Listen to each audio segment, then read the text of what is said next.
एक समोसे बेचने वाले का बेटा आईएएस ऑफिसर बन गया। एक रिक्शे चालक का बेटा एक बहुत बड़ी इंस्टीट्यूट का मालिक बन गया।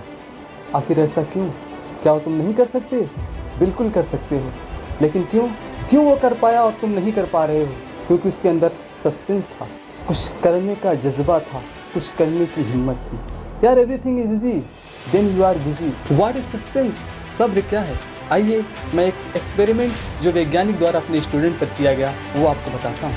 आपको खुद पता चल जाएगा कि सस्पेंस क्या है। जी हाँ, एक वैज्ञानिक ने अपने स्टूडेंट पर क्या किया, एक्सपेरिमेंट किया। उन्होंने क्या किया, वो क्लास में गए और सभी स्टूडेंट्स को क्या किया, उन्होंने टाफियाँ, जितने भी क्लास में स्टूडेंट थे सभी को उन्होंने टाफियाँ दी और कहा कि जिसकी टाफी सबसे लेट ख़त्म होगी मैं उसे इनाम दूंगा। फिर वो क्लास से बाहर चले आए। लेकिन अगले 10 मिनट तक क्लास में बिल्कुल शांति थी। 10 मिनट बाद जब वो वैज्ञानिक या कह सकते हैं जो टीचर थे, जब क्लास में इंटर करते हैं तो देखते हैं कि सभी बच्चों ने टाफियाँ खा ली हैं, लेकिन केवल 7 लड़के ऐसे थे जिनकी टाफियाँ जैसी थी वैसी उनकी बेंच पर रखी थी। उन्होंने क्या किया, बड़ी खामोशी के साथ उन बच्चों के नाम को अपनी डायरी में नोट किया। फिर क्या किया और फिर पढ़ाने लगे। चंद सालों के बाद क्या हुआ, उन्होंने वो जो 7 लड़कों के नाम लिखे थे उनके बारे में सर्च करना शुरू किया। उनके बारे में पता लगाना शुरू किया कि आखिर वो 7 लड़के इस कंडीशन में या इस समय कहाँ पर हैं। जब उन्होंने इस बारे में सर्च किया तो उन्होंने पता पाया कि वो जो 7 लड़के थे वो सभी एक बहुत बड़े आदमी बन चुके हैं। कोई बहुत बड़ा बिजनेसमैन है, कोई बहुत बड़े इंस्टीट्यूट का मालिक है, कोई बहुत बड़ा लायर है, कोई बहुत बड़ा मालिक है किसी बिजनेसमैन का। तो सस्पेंस क्या होता है, ये इस कहानी के ज़रिए हम सोच सकते हैं। हम आप जाते हो यूट्यूब पर सर्च करते हो, मोटिवेशन वीडियो सर्च करते हो, उसे देखते हो और चंद लम्हों के बाद, चंद घंटों के बाद उस मोटिवेट को भूल जाते। हाँ, इस समय के लिए आप मोटिवेट रहते हो, हाँ यार मैं कर जाऊँगा, फोड़ दूँगा, ये कर दूँगा, वो कर दूँगा, लेकिन चंद घंटों में उसके बाद क्या होता है, आप सब भूल जाते हो। फिर वही इंस्टाग्राम, फिर वही फेसबुक, फिर वही व्हाट्सएप। यही ज़िंदगी का रूल है, यही सबके साथ होता है। आपके साथ, ये सिर्फ आपके साथ नहीं हो रहा है यार।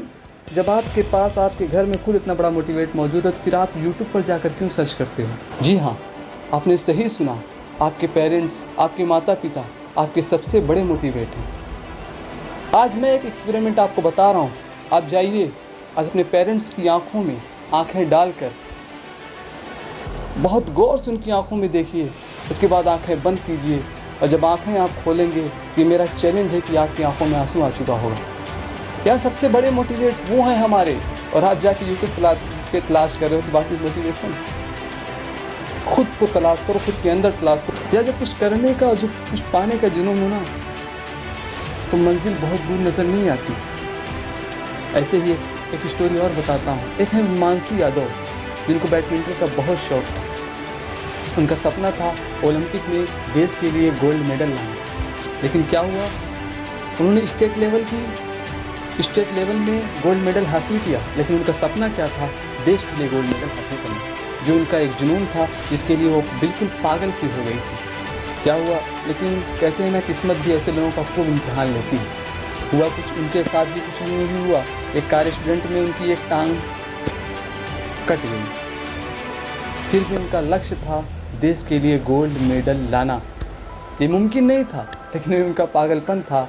उन्होंने क्या किया, एक कोचिंग ज्वाइन किया और कोचिंग में जाकर जब उन्होंने ये कहा कि मैं देश के लिए गोल्ड मेडल लाना चाहती हूँ, वो भी ओलंपिक में, तो वहाँ के जो कोचेस थे वो लोग उसको देखने लगे और मुस्कुराने लगे। लेकिन उसके अंदर तो एक आग लगी हुई थी, उसके अंदर आग थी कुछ करने की, कुछ पाने की। उसका लक्ष्य साफ था, उसका लक्ष्य साफ था कि उसे गोल्ड मेडल बनना।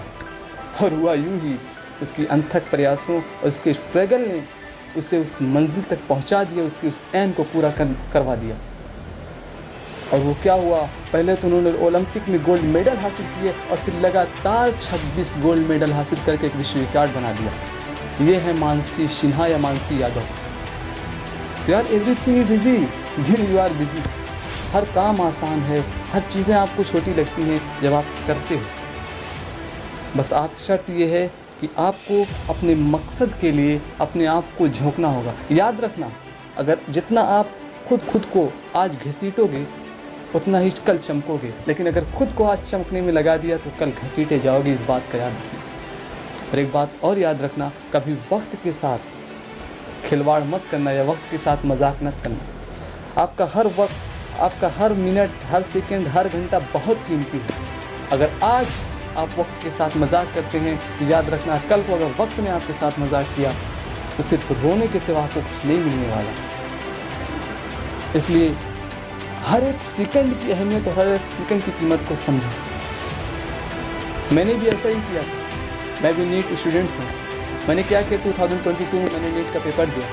मैंने जब नीट की कोचिंग ज्वाइन की तो मुझे लगा बहुत आसान है, बहुत हल्का है। मैंने उसके साथ मजाक किया, नीट के साथ मैंने मजाक किया कि तू तो बहुत हलवा है, तुझे मैं इस बार फोड़ दूंगा।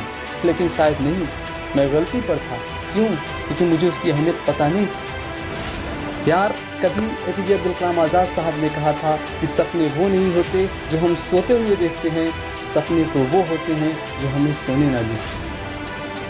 अगर वो सोते हुए सपने देखते तो शायद आज देश के मिसाइल मैन नहीं होते। लेकिन उन्होंने सपना देखा था कि उन्हें मिसाइल मैन बनना है। इस मिसाइल मैन के सफ़र में उन्होंने कितनी मशक्क़त और कितनी तकलीफ़ बर्दाश्त की, ये सिर्फ अब्दुल कलाम आज़ाद साहब जानते हैं। दुनिया में कोई भी काम मुश्किल नहीं है, हर काम करना आसान है। लेकिन बस शर्त ये है कि आपके अंदर जज्बा होना चाहिए, करने की हिम्मत होनी चाहिए। आप कहीं मत जाइए, खुद हमारे देश के प्रधानमंत्री श्री नरेंद्र मोदी साहब को देखिए। कभी वो चाय बेचा करते थे, हमने उसके बारे में सुना है, लेकिन आज वो देश के प्रधानमंत्री हैं। सबसे बड़े मोटिवेट वो भी हमारे लिए हैं। हाँ, सबसे बड़े मोटिवेट वो भी हमारे लिए हैं।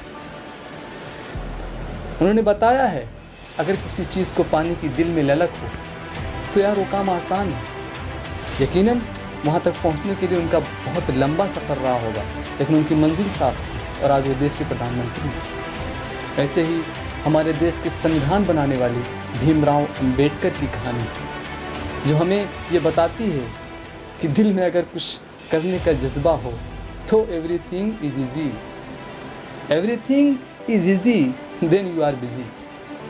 उनके साथ तो बहुत अत्याचार हुआ करता था, उनको क्लास में जाने तक मना कर दिया जाता था। वो क्लास के बाहर खड़े होकर टीचर्स के लेक्चर्स को सुनते थे, उनको क्लास में नहीं जाने दिया जाता था। क्यों? क्योंकि वो एक बहुत निम्न कास्ट से आते थे। लेकिन इसके बावजूद वो आज देश के क्या है, संविधान जिसको हम मानते हैं उसके वो लेखक हैं। यकीनन जो तकलीफ़ होती है वो पहले हमारा जो सब्र होता है, जो सस्पेंस होता है, वो हमारा सबसे पहले इम्तिहान लेता है। फिर वही सस्पेंस हमें आगे बहुत बड़ा तोहफा देता है। तो सस्पेंस बहुत ज़रूरी है और मुझे उम्मीद है कि आप लोग भी अपनी ज़िंदगी में सस्पेंस बना कर रखेंगे। और मैंने आपको सस्पेंस के बारे में बताया। अगर आपको इसी तरह की और मोटिवेशन वीडियोस चाहिए तो हमारे चैनल बायो वाला को सब्सक्राइब कीजिए।